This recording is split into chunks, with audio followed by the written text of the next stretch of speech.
Hi, I'm Gabrielle. I thought I'd introduce myself before we get started today, just so you can put a face to the name. I thought today I'd share a little tutorial with you on how to make some little embellishments out of clay and using some Bo Bunny stickers and stamps.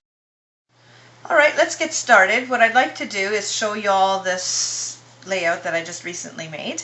I just a couple of days ago got the new Welcome Home collection in the mail from Bo Bunny, and I was just so thrilled because the papers and the embellishments are just beautiful.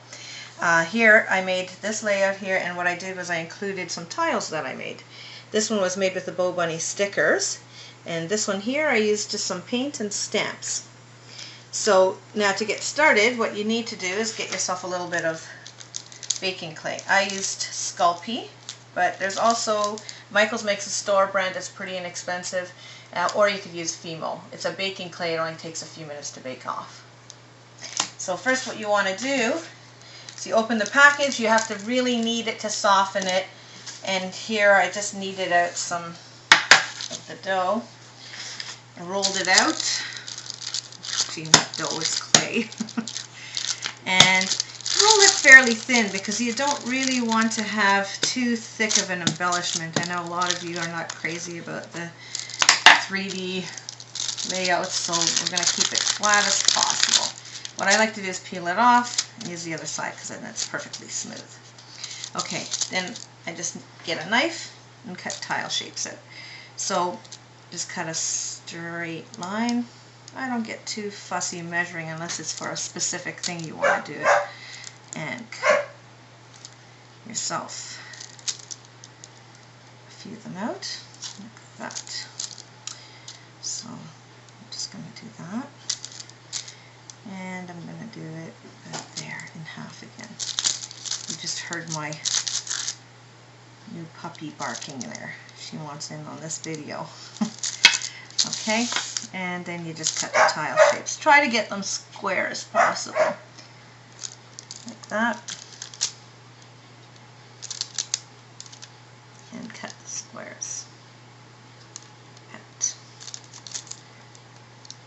Now these are about 3/4 of an inch, and you can go smaller, bigger, depending on what your project is. And then you stick them in an oven, bake them 275 for about 15 minutes. Okay, so now I've baked these off and I've let them cool, and so now they're hard. They have a little bit of pliability, so they're really great for scrapbook pages because they're not brittle to the point where they'd crack on a page. So they're actually really ideal for scrapbooking, these polymer clay pieces. Okay, so what I'm going to do is going to take one of the pieces and show you how I did the painted style.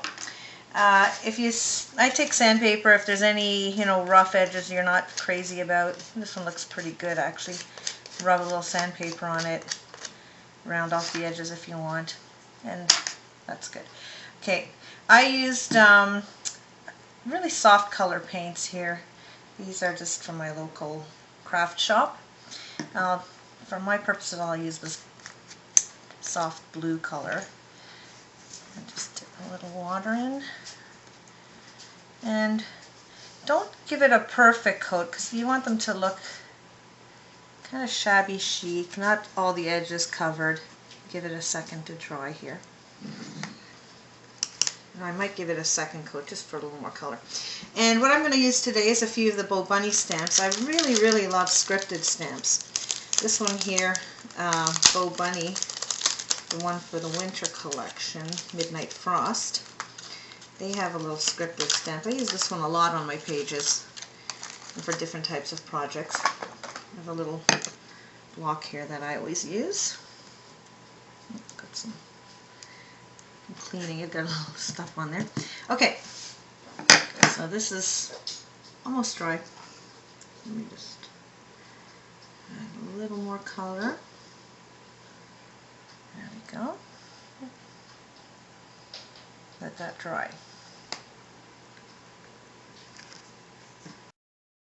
Okay, my tile has dried now, so I'll show you the next few steps to finish it up.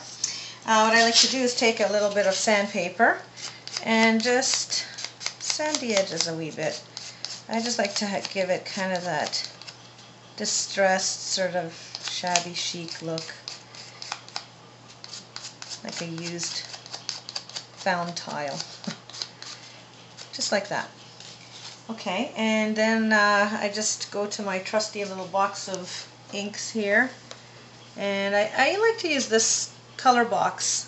Actually, these are really good too. The Studio G are really good. In this case, I'm going to use the color box. This is Chestnut. I use this one a lot. Just rub the edges again to give it that kind of distressed, used look. You can get it right up onto the paint.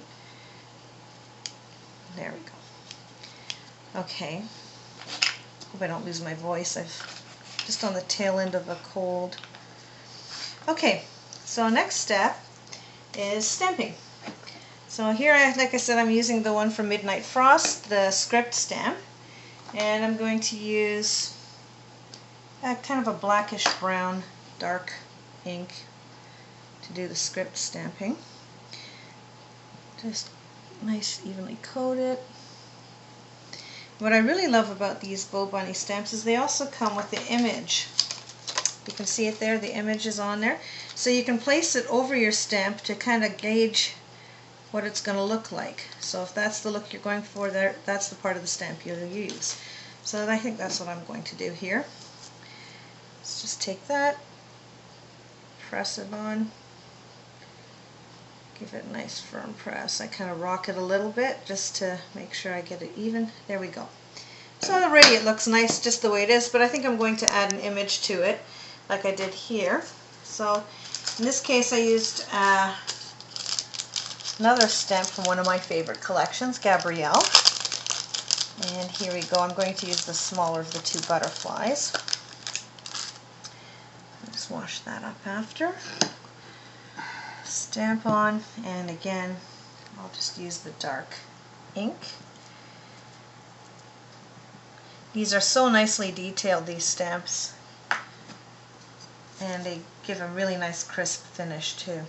So I like to lay it over. See, in this case here, I'll just show you with this stamp.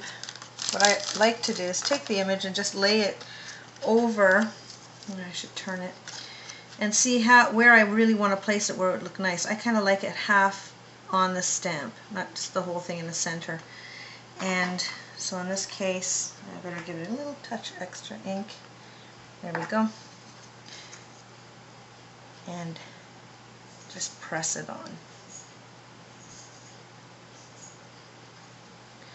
Rock it a little bit. There we go. And so here, I made a couple of them there. But you can do many different designs. You can ink it any way you want, and you create really unique and different designs that really no one else has. And now I'm going to show you one more design, and that's these here, these colorful ones. So what I did to make these is I used these combo stickers from the Bow Bunny collection here. This is again the Welcome Home collection, and these are actually really perfect because they're the little shaped like little tiles here. So I'm going to take one of these here. I'll take the rose one, pull that off, and stick it on one of the tiles. Now it's okay if it's slightly bigger or slightly smaller. What I like to do is just press it on, take your trusty sandpaper, give it a little sanding on the edges. That kind of melds it right into the tile, so it looks like it was actually painted right into it. No one will know it's a sticker. You can also use, it doesn't have to be a sticker, if you have leftover scraps from your scrapbooking. Sometimes you have a cute little image from a corner that you cut off or something. You can just stick it on with a little white glue and get the same effect. There we go. Just want to get the corners a little more. Okay. Now, if you want to give it a little more aging, again, you can use, I kind of like it in the white, but I'll give it a little aging too. So I rub a little bit of ink again. Gives it a little more depth, I think, sometimes to add the inking and give us that aged look. There we go. And we made another of the colorful tiles. Sky's the limit when it comes to playing with tiles. You can add a little bit of gems to it. You can, you know, try different things on the tiles, and I think they can make a really beautiful embellishment for your pages. Thanks for hearing me out today.